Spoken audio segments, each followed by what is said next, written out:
আসসালামু আলাইকুম। আমার আপুরা ভাইয়ারা, আপনাদের সাথে আমি রান্নাবান্নার পাশাপাশি আপনজনদেরকে নিয়ে একটি কথা বলবো বা একটু শেয়ার করব। হায়রে টাকা পয়সা, হায়রে আপনজন জীবন থেকে কিভাবে ঝরে গেল সেটা ভাবনা চিন্তার বাইরে। আপনজনেরা কার কার জীবন থেকে হারিয়ে গেছে একটু কমেন্টে জানাবেন। আর আপনজনেরা সবচেয়ে আঘাত কষ্ট নিয়ে কেন হারিয়ে জানেন? একমাত্র টাকা পয়সার হিসাব নিয়ে, একমাত্র সম্পত্তির হিসাব নিয়ে।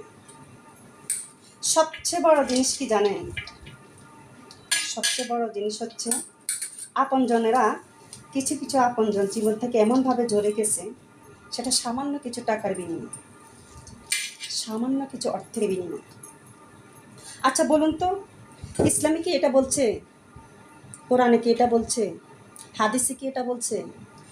কোনো মালানা কি এটা বলতে পারবে যে টাকার জন্য, অর্থের জন্য ভাই বোনের সম্পর্কটা এই দুনিয়ার থেকে শেষ হয়ে যাক, সম্পর্কটা এই পৃথিবীর থেকে নষ্ট হয়ে যাক? যদি বলতে পারে তাহলে আমি আপনাদের সাথে একমত। এটা চিন্তা ভাবনার বাইরে, চিন্তা করা যায় না।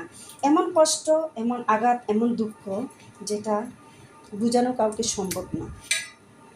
সে ছোট্টবেলা ভাই বোন যখন একসাথে এক প্লেটে খেতে বসতাম, তখন হয়তো মা নয়তো বাবা এইভাবে লোকমা ধরিয়ে মুখে ধরি খাওয়াই দিত।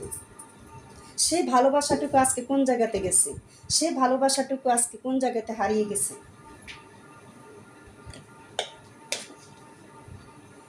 আজকে সব কিছু হিসাব নিকাশের পর যখন সবাই একসাথে বসলো, তখন এমনভাবে সব কিছু হারিয়ে যায়, মানুষ যেটা চিন্তাই করতে পারে না, মানুষ যেটা ভাবতে পারে না। আমি আপনাদের সাথে একমত। কেন বলছি? যদি কেউ কথাটা সত্যি বলে প্রমাণ করাইতে পারেন, তাহলে আমি আপনাদের সাথে একমত। আর যদি আমার এই ভিডিওটা আপনাদের কাছে ভালো লাগে, অবশ্যই একটু বেশি করে শেয়ার করে দিবেন, যেন সবার মাঝে ছড়িয়ে যায়। কিছু জিনিস আছে ভিডিওর মধ্যে, কিছু বলার আছে, কিছু শিক্ষণীয় আছে, কিছু শোনার আছে।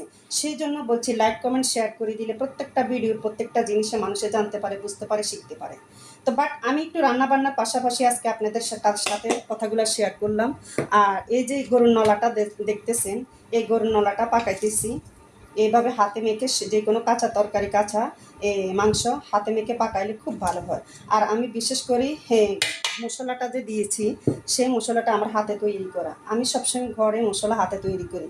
আর বাজারে প্যাকেটের মশলা একদমই টোটালি খাইয়ে না। বাট এটা কেউ অনেকে পছন্দ করে না, না সরতে মানে না সারতে পারলে আর কি, তখন একটু মানে হালকা করে দিই, যখন ঘরে তৈরি করা মশলাটা থাকে না। তো চলুন, আমি এখন তেল মেখে এগুলা বসিয়ে দিব। আর আজকের মতো এখানে সমাপ্ত দিলাম ভিডিওটা। অন্য